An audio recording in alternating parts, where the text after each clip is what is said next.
இந்த வீடியோவில் நம்ம அடுத்த 10 கொஸ்டின்ஸ் யூஜிசி நெட் 2024 ஜூனில் கேட்ட அடுத்த 10 கொஸ்டின்ஸ் பார்க்க போகிறோம். So 61 which of the following text deals with the theme of creolization? My son's story, follow the rabbit proof fence, things fall apart, white sargasso sea. So இதில் white Sargasso C தான் correct answer. ஏன் அப்படின்னு நான் சொல்கிறேன். White Sargasso C எழுதுனது யாருன்னு பார்த்தீங்கன்னா gene ரிஸ். இது வந்துட்டு 1966 பப்ளிஷ் ஆச்சு. ஜீன் ரிஸ் அவங்க வந்துட்டு அந்த ஜமைக்கா டொமினிக்கா அங்கே உள்ளவங்க. இந்த கிரியோலைசேஷன் அப்படின்ற தீம் எல்லாமே அந்த கெரீபியன் லிட்ரேச்சரில் மேஜராக இருக்கும். ஸோ கெரீபியன் அப்படின்னு சொல்லும்போது அங்கே ஜமைக்கா இருக்கும், செயின்ட் லூசி இருக்கும், டொமினிக்கா இருக்கும். ஸோ இப்படி நிறைய பிளேசஸ் இருக்குது. அங்கே உள்ள ரைட்டர்ஸ் அவங்களுடைய ரைட்டிங்ஸில் தான் இந்த தீம் கிரியோலைசேஷன் அப்படின்றத கொண்டு வந்திருக்காங்க. ஸோ கிரியோல் அப்படின்றது நேட்டிவ் அப்படின்னு அர்த்தம். ஃப்ரெஞ்சில் இதுக்கு மீனிங் பார்த்தீங்கன்னா இண்டிஜீனஸ். ஸோ ஒரு இண்டிஜீனஸ் ஒரு கல்ச்சர், ஒரு ஐடென்டிட்டி. ஸோ இப்போ வெளியிலேருந்து ஒரு கொலோனியலிசம் இல்லை சம்திங் உள்ளே வர்றாங்கல்ல, வர்றவங்க இந்த இண்டிஜினஸ் பீப்புள் கூட சேர்ந்து அவங்க புது ஒரு கல்ச்சர் உருவாகுது, ஒரு ஹைப்ரிட் கல்ச்சர் வந்து உருவாகுது. ஸோ அதை தான் கிரியோலைசேஷன் அப்படின்னு சொல்கிறாங்க. ஸோ இதே நீங்கள் கனடாவில் பார்த்தீங்கன்னா, கனடாவில் உள்ள இண்டிஜினஸ் பீப்புள் இருப்பாங்க, அவங்கள மேட்டிஸ், இன்யூட் கம்யூனிட்டி அப்படின்லாம் சொல்லுவாங்க. ஸோ இந்த யூரோப்பியன் கண்ட்ரீஸ்லேருந்து நிறைய பேர் கனடாக்குள்ளே போனாங்க. அங்கே போய் அவங்களெல்லாம் மேரேஜ் பண்ணி அந்த பிள்ளைங்க பேர் ஹாஃப் ப்ரீட் அப்படின்னு சொல்லுவாங்க. அவங்கள ஒரு டெரோகேட்ரி சென்டென்ஸில் தான் சொல்லுவாங்க, ஹாஃப் ப்ரீட் அப்படின்னு சொல்லுவாங்க. ஸோ அது ஒரு புது கல்ச்சர். அதே மாதிரி இந்த கெரீபியன்கிறது வெஸ்ட் இண்டீஸ், ஜமைக்கா. ஸோ இந்த இடத்துல வெளியிலேருந்து வர பீப்புள் இவங்க கூட சேர்ந்து ஒரு மிக்சட் கல்ச்சர் உருவாகிறது தான் அந்த கிரியோலைசேஷன் அப்படின்னு பேர். ஸோ இந்த ஒயிட் சகாசோ சி வந்துட்டு ஜீன் ரைஸ் வந்துட்டு ஒரு ஜமைக்கா, ஒரு டொமினிக்காவில் உள்ளவங்க. ஸோ அதனால இந்த நாவல் பார்த்தீங்கன்னா இது வந்து ஒரு சார்லட் பிராண்டேயோட ஜேன் ஆயர் இருக்குல்ல, அதனுடைய ஒரு கண்டினியூஷன் தான். ஸோ அதில் வந்துட்டு பெர்த்தா மேசன் ஒருத்தவங்க mat women in the Arctic நம்ம ஏற்கனவே நம்ம வீடியோஸில் இருக்குது. ஸோ அதை பாருங்கள். அந்த பெர்த்தா மேசன் அதை வச்சு தான் இந்த நாவல் கண்டினியூ ஆகுது. ஸோ இது வந்துட்டு ஐடென்டிட்டி, கொலோனியலிசம், மேட்னஸ், இந்த மாதிரி தீம்ஸ் எல்லாமே இதில் அனலைஸ் பண்ணுறாங்க. So correct answer Wide Sargasso Sea. So இதில் இருக்கிற மற்ற ஆப்ஷன்ஸ் பாருங்கள். மை சன் ஸ்டோரி, இது வந்துட்டு சவுத் ஆஃப்ரிக்கன் நாவலிஸ்ட் நாடின் காடிமர் இவங்களோடது. இவங்க ஒரு நொபெல் ப்ரைஸ் வின்னர். இவங்களுடைய நாவல் இது. தென் follow the rapid proof fence, இது வந்து ஆஸ்திரேலியன் ரைட்டர் டாரிஸ் பில்கிங்டன் அவரோட ஒர்க் 1996 பப்ளிஷ் ஆனது. இது ஒரு ஆஸ்திரேலியன் இண்டிஜினஸ் அதை பற்றின ஒரு ஸ்டோரி இது. தென் திங்ஸ் ஃபால் அபார்ட், ஆப்வியஸ்லி நமக்கு தெரியும், நைஜீரியன் ரைட்டர் சினுவா அச்பியோடது, ஒரு இக்போ கம்யூனிட்டி அதை பற்றின ஒரு நாவல். ஸோ கிரியோலைசேஷன் அப்படின்னாலே வெஸ்ட் இண்டீஸ், கரீபியன் லிட்ரேச்சர் அப்படின்னு அர்த்தம். ஸோ கிரியோலைசேஷன் அப்படின்னா the blending or merging of different cultural elements, language எல்லாமே கலந்து ஒரு ஹைப்ரிட் ஃபார்ம் ஆஃப் எக்ஸ்பிரஷன் வரும். ஸோ இது யாரோட ரைட்டிங்ஸ்லாம் இந்த கிரியோலைசேஷன் இருந்துச்சுன்னு பார்த்தீங்கன்னா, ஃபர்ஸ்ட் ஒன் டெரக் வால்காட். இவர் வந்துட்டு ஒரு செயின்ட் லூசியா, இவருமே ஒரு கெரீபியன் ரைட்டர். இவருடைய ஒர்க் த எபிக் போம் ஒமரோஸ், இது வந்து ஹோமரோட இலியட் அண்ட் ஒடிசி இதை பேஸ் பண்ண ஒரு எபிக் போயம் இது. ஸோ இதில் வந்துட்டு பார்த்தீங்கன்னா ஒரு கெரீபியன், அந்த blending of classical references with Caribbean culture. So இது வந்துட்டு ஒரு கிரியோலைசேஷன் நடந்திருக்கும். ஸோ அதுக்கடுத்த ரைட்டர் ஜீன் ரிஸ் நம்ம ஏற்கனவே பார்த்துட்டோம், ஒயிட் சகாசோ சி. அது இவங்களுமே அந்த கிரியோலைஸ்ட் ஐடென்டிட்டிஸை உள்ளே கொண்டு வந்திருப்பாங்க. தென் சல்மான் ரஷ்டி ஆக்சுவலாக இவர் வந்துட்டு கெரீபியன் ரைட்டர் கிடையாது. ஆனால் அவருடைய ரைட்டிங்ஸில் எல்லாம் பார்த்தீங்கன்னா மிட் நைட்ஸ் சில்ட்ரனாக இருக்கட்டும், இல்லை செட்டானிக் வேர்சஸாக இருக்கட்டும், எல்லாத்துலேயுமே இவர் வந்து நிறைய கல்ச்சரை பிளெண்ட் பண்ணியிருப்பார். Like Indian, Persian, Islamic, western literary tradition. So இப்படி எல்லாத்தையுமே மிக்ஸ் பண்ணி எழுதியிருக்கிறதுனால he also comes under this creolisation writers. அதுக்கடுத்து எட்வர்ட் கிளிசண்ட் அப்படின்றவர். ஸோ இவர் தான் ஒரு key theorist in creolisation. So இவருடைய ஒர்க் பார்த்தீங்கன்னா பொய்டிக்ஸ் ஆஃப் ரிலேஷன் அப்படின்றது. ஸோ இதில் தான் இவர் வந்துட்டு அந்த ஹைப்ரிடைசேஷனை பற்றி பேசியிருக்கிறார். அதாவது கல்ச்சுரல் எக்ஸ்சேஞ்ச் அண்ட் ஹைப்ரிடைசேஷன், எப்படி வேறு வேறு கல்ச்சர்ஸ், மல்டி கல்ச்சரலிசம் அப்படின்னு சொல்லுவாங்க. ஸோ வேறு வேறு கல்ச்சர் சேர்ந்து எப்படி ஒரு ஹைப்ரிட் கல்ச்சர் உருவாகுது அப்படின்றத இவர் தான் அந்த தியோரியாக கொண்டு வந்தவர். ஸோ இதான் நான் சொல்லியிருந்தேன். இந்த கெரீபியன் எங்கே இருக்குன்னு பாருங்கள். மேலே நார்த் அமெரிக்கா, கீழே சவுத் அமெரிக்கா. ஸோ சவுத் அமெரிக்காவுக்கும் இந்த வெஸ்ட் இண்டீஸுக்கும் இடையில கெரீபியன் சி இருக்கும். ஸோ நம்ம சொன்ன பிளேசஸ் எல்லாம் பாருங்கள், மார்க் பண்ணியிருக்கிறேன். Jamaica, Dominica, Saint Lucia. So இந்த மாதிரி பிளேசஸில் இது ஃபுல்லாகவே கெரீபியன் லிட்ரேச்சர் அப்படின்னு சொல்லுவோம். அதுக்கடுத்து question number 62, match list 1 with list 2. So first term கொடுத்துருக்காங்க, அடுத்து டெஃபினிஷன் கொடுத்துருக்காங்க. அனஃபோரிக் வேர்ட். ஸோ அனஃபோரா அப்படின்னாலே repetition of words R sentences. ஒரு போயமில் பார்த்தீங்கன்னா ஃபர்ஸ்ட் லைன் மட்டும் பின்னால் திரும்ப திரும்ப வந்துகிட்டே இருக்கும். ஸோ இதுதான் அனஃபோரா அப்படின்றது. ப்ரோதலாமியனில் பார்த்துருப்பீங்க, ஸோ எபிதலாமியனில். ஸோ ஒரு சென்டென்ஸ் மட்டும் ரிப்பீட் ஆகிட்டே வரும். இங்கே கீழே ஒரு எக்ஸாம்பிள் கொடுத்துருக்குறேன். Every breadth you take and every move you make, every bond you break, every step you take. So every அப்படின்ற வேர்ட் வந்து ரிப்பீட் ஆகி வருது, இதுக்கு பேர் அனஃபோரா அப்படின்னு பேர். மார்ஃபிம் நமக்கு தெரியும், ஒரு ஸ்மாலர் யூனிட் ஆஃப் லாங்குவேஜ் அப்படின்றது. தென் ஆன்டிசிடென்ட் அப்படின்றது ஒன்றுமே இல்லை. ஆன்டிசிடென்ட்னா ஒரு நவுன் இருக்கும், அதை வந்து ப்ரோனவுனை வச்சு ரீப்ளேஸ் பண்ணுறது தான் ஆன்டிசிடென்ட் அப்படின்றது. இப்போ Jain called her friend. So இங்கே ஹர்ன்றது ஜேன்னு அர்த்தம். ஸோ ப்ரோனவுனை வச்சு ரீப்ளேஸ் பண்ணால் அது வந்துட்டு ஆன்டிசிடென்ட். தென் பெரிஃப்ரேசிஸ் அப்படின்றது வந்து பாருங்கள், இப்போ ஐ எம் ஹங்க்ரி மாம் அப்படின்றது ஒரு வேர்டு. அதை ஷேக்ஸ்பியர் ஒரு வேளை அதை சொல்லியிருந்தா எப்படி சொல்லியிருப்பாருன்னா, let it be known to thy birth giver that my stomach consists of emptiness. அம்மாட்ட சொல்லுங்கள் பசிக்குது, அவ்வளோதான். ஸோ இதை வந்துட்டு இப்படி சுற்றி வளைச்சி பேசுறது பெரிஃப்ரேசிஸ் அப்படின்றது. இப்போ பாருங்கள் option anaphoric word. Option 2 refers back to a word or phrase previously used in a text or conversation. So repeat ஆகிறது. Morpheme unit of language. Antecedent fourth option, a word or phrase that is transferred back to by a pronoun or other proform. Then periphrasis அப்படின்றது use of two or more words to express a meaning which could otherwise be expressed in a single word. So இது புரிஞ்சிருக்கும்னு நினைக்கிறேன். Let's move on to the next question. 63. The poetic line, it is better to have loved and lost than never to have loved at all, appears in, இது எதில் வருதுன்னா Alfred டெனிசனோட இன் memoriam, அதில் தான் இது வருது. எஸ்டி காலரிட்ஜோ, இது ஞாபகம் வச்சுக்கோங்க. எஸ்டி காலரிட்ஜோட the Rime of the ancient Mariner ஆப்ஷனில் இருக்குது. இதனுடைய ஃபர்ஸ்ட் லைன் பாருங்கள், I fear thee ancient mariner, I fear the skinny hand. இது ஞாபகம் வச்சுக்கோங்க. So the Rime of the Ancient Mariner எப்படி ஸ்டார்ட் ஆகுது? I fear thee ancient mariner, I fear the skinny hand. ஷேக்ஸ்பியரோட sonnet let me not to the marriage of true minds, same அதே title தான் first லைனாக இருக்கும். தென் Matthew அர்னால்டோட Dover பீச்சில் the sea is calm tonight, gleams and is gone, the cliffs of England stand glimmering and vast out in a tranquil bay. இது வந்து Dover பீச்சோட first line. Number 64, in the 1985 essay, Three Women's Texts and a Critic of Imperialism, இது காயத்ரி ஸ்பிவாக்கோட ஒரு essay. Gayatri ஸ்பிவாக் நமக்கு தெரியும், காயத்ரி சக்கரவர்த்தி ஸ்பிவாக் ஒரு Indian. அவங்க வந்துட்டு ஜாக் டெரிடாவோட ஆஃப் கிராமட்டாலஜிக்கு ஒரு ப்ரிஃபேஸ் எழுதியிருக்கிறாங்க. தென் ஜாக் டெரிடாவோட நிறைய ஃப்ரெஞ்ச் ரைட்டிங்ஸை வந்துட்டு இங்கிலீஷ்க்கு ட்ரான்ஸ்லேட் பண்ணியிருக்கிறாங்க.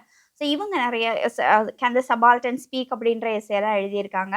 ஸோ இந்த particular essay three women's text and a critique of imperialism, இதில் எந்த லிபரல் ஃபெமினிஸ்ட் சப்ஜெக்ட் எடுத்திருக்காங்கன்னு கேட்டிருக்காங்க. ஸோ இந்த எஸ்ஸே ஸ்டார்ட் பண்ணும்போதே ஃபர்ஸ்ட் பேராகிராஃப்லேயே இவங்க காயத்ரி ஸ்பிவாக் என்ன சொல்கிறாங்கன்னா, இந்த எஸ்ஸேல Wide Sargasso Sea by Jean Rhys, then Charlotte பிராண்டேவோட ஜேனார், தென் மேரி ஷெல்லியோட ஃப்ராங்கன்ஸ்டைன், இந்த மூணையும் இதில் வந்துட்டு அனலைஸ் பண்ண போகிறேன்னு தான் சொல்லியிருக்கிறாங்க. So option A, B and C. So option 3 தான் correct answer. Question number 65. Barbara Smith, in her essay toward a black feminist criticism, raises concerns for. So இவங்க பார்பரா ஸ்மித் வந்துட்டு ஒரு பிளாக் லெஸ்பியன். ஸோ அவங்களுடைய writings ஃபுல்லாகவே related to lesbian விமனாக தான் இருக்கும்.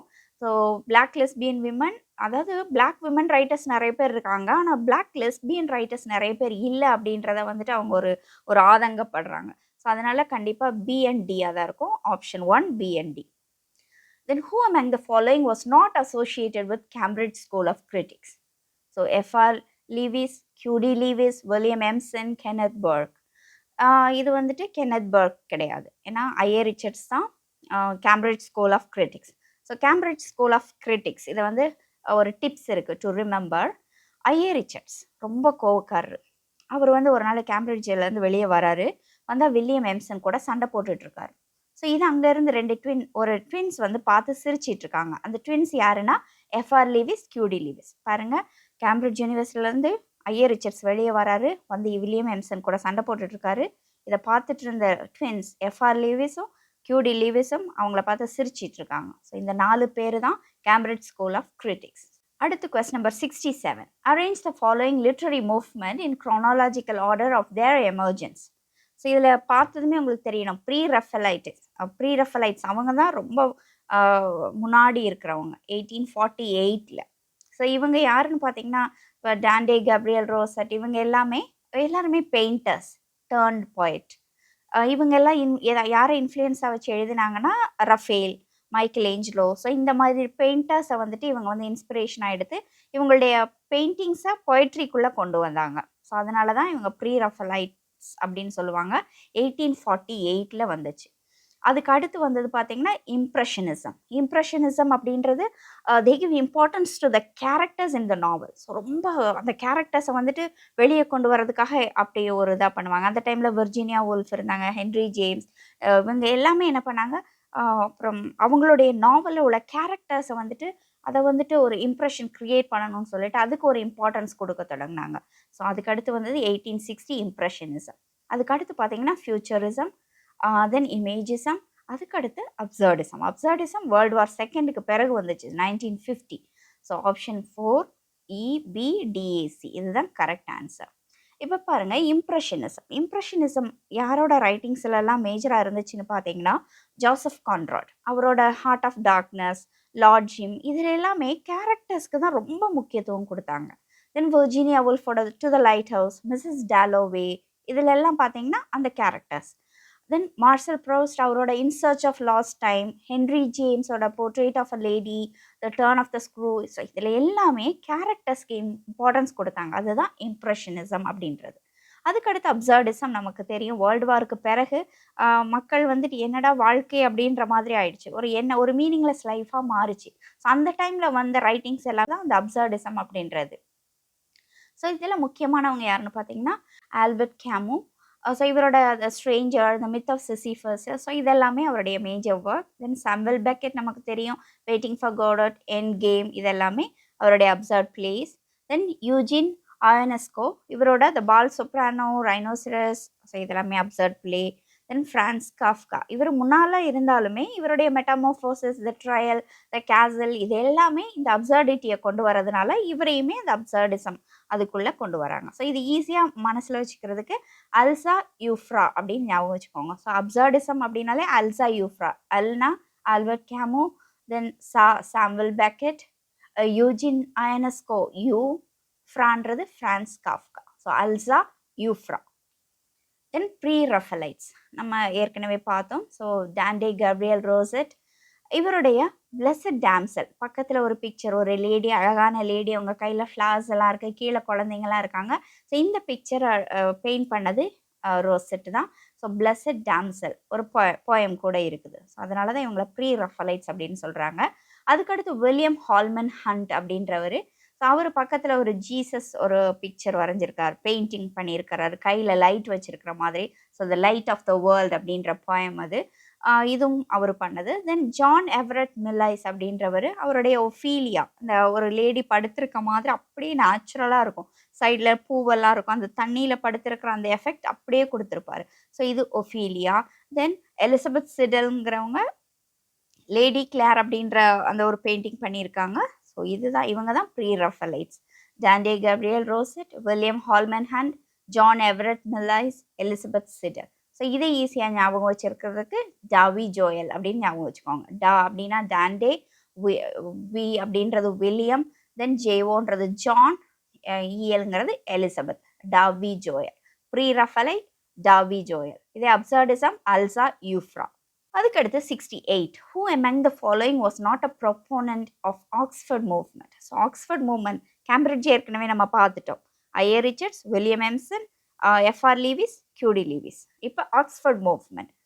So இதில் யார்? John Henry Newman, Richard Hurrell Froude, Edward Bouverie Pusey, Charles Kingsley. இதில் சார்ல்ஸ் கிங்ஸ்லி இல்லை, மீதி எல்லாருமே ஆக்ஸ்ஃபோர்ட் மூவ்மெண்ட்டில் இருக்காங்க. ஸோ இதை ஒரு டிப்ஸ் கொடுக்குறேன். அதாவது நீங்கள் வந்துட்டு ராஜா ராணி மூவி பார்த்துருப்பீங்க, நயன்தாரா, ஜெய், ஆர்யாலாம் நடிச்சிருப்பாங்க. ஸோ இந்த மூவியில் அந்த ஆர்யாவோட கேரக்டர் நேம் வந்துட்டு John. So John Edward John rich ஆயிட்டான். இதுதான் ஞாபகம் வச்சுக்கோங்க. ஜான் எட்வர்ட் ஜான் ரிச் ஆயிட்டான். ஸோ ஜான்னா ஜான் ஹென்ரி நியூமன், எட்வர்ட் வந்து Edward Bouverie Pusey, then John Keble, then Richard Hurrell Froude. So இதுதான் ஜான் எட்வர்ட் ஜான் ரிச் ஆயிட்டான் அப்படின்னு ஞாபகம் வச்சுக்கோங்க. Oxford movement, John Edward John rich ஆயிட்டான். அதுக்கடுத்து 69 match list 1 with list 2. So language as paradox. இதை தெரிஞ்சாலே மீது எல்லாமே நீங்கள் ஆன்சர் பண்ண முடியும். கிளான்த் ப்ரூக்ஸ் தான் language as paradox. So A2 option 3. Then against interpretation Susan, realism and the contemporary novel Raymond Williams, then politics and the English language George Orwell. 70th question, what is the correct chronological sequence of the following books of D.H. Lawrence? So D.H. Lawrence oda books, The White Peacock தான் அவருடைய debut நாவல் 1911ல publish ஆச்சு. அது மட்டும் தெரிஞ்சிருந்தாலே போதும் உங்களுக்கு. Option 2 DBCEA. So இவருடைய works அடிக்கடி இந்த குரோனாலஜி கேட்பாங்க, அதனால் உங்களுக்கு ஈஸியாக ஞாபகம் வச்சுக்கிறதுக்காக. ஸோ ஃபர்ஸ்ட் எழுதுனது த ஒயிட் பீகாக். த ஒயிட் பீகாக் ஒருத்தவங்க வீட்டுக்குள்ளே ட்ரெஸ்பாஸ் ஆகி போயிட்டுருக்கு. ஸோ அங்கே பார்த்தா லவ்வர்ஸ் என்ன பண்ணுறாங்க, ரெயின்போவை பார்த்துட்டு இருந்தாங்க. ஸோ பாருங்கள், the White Peacock, the Trespasser, Sons and Lovers, the Rainbow. அதுக்கு அடுத்த பிக்சரில் பாருங்கள், விமன் இன் லவ். அவள் கையில் ஒரு ஸ்னேக் இருக்குது, அது வந்து ப்ளூம்டு சர்பன். ப்ளூம்டு அப்படின்னா ரொம்ப வந்துட்டு அலங்காரம் பண்ணப்பட்ட ஒரு ஆர்னமெண்ட்ஸோட உள்ள ஒரு சர்பண்ட் இருக்கு அவங்க கையில். ஸோ கடைசியில் அந்த லேடி யாருன்னு பார்த்தா அந்த லேடியோட லவர் யாருன்னு பார்த்தா லேடி சாட்டர்லீஸ் லவர். ஞாபகம் வச்சுக்கோங்க. ஸோ ஒரு ஒயிட் பீகாக் ஒரு வீட்டுக்குள்ளே ட்ரெஸ்பாஸ் ஆகி போகுது. அங்கே பார்த்தா ஒரு லவ்வர்ஸ் இருக்காங்க, சன்ஸ் அண்ட் லவ்வர்ஸ். அவங்க ரெயின்போவை பார்த்துட்டு இருக்காங்க. அதுக்கடுத்து ஒரு விமன், அங்கே இன்னொரு சைடில் ஒரு விமன் நிற்கிறாங்க. அவங்க வந்து யாரையோ லவ் பண்ணிட்டு இருக்காங்க. அவங்க கையில் ஒரு ஸ்னேக் இருக்குது, ஒரு ப்ளூம்டு சர்பண்ட் இருக்குது. ஸோ யார் லவ் பண்ணுறாங்கன்னா லேடி சாட்டர்லீஸ் லவர். ஞாபகம் வச்சுக்கோங்க. ஸோ ஒயிட் பீகாக் அவருடைய டெபியூ நாவல்.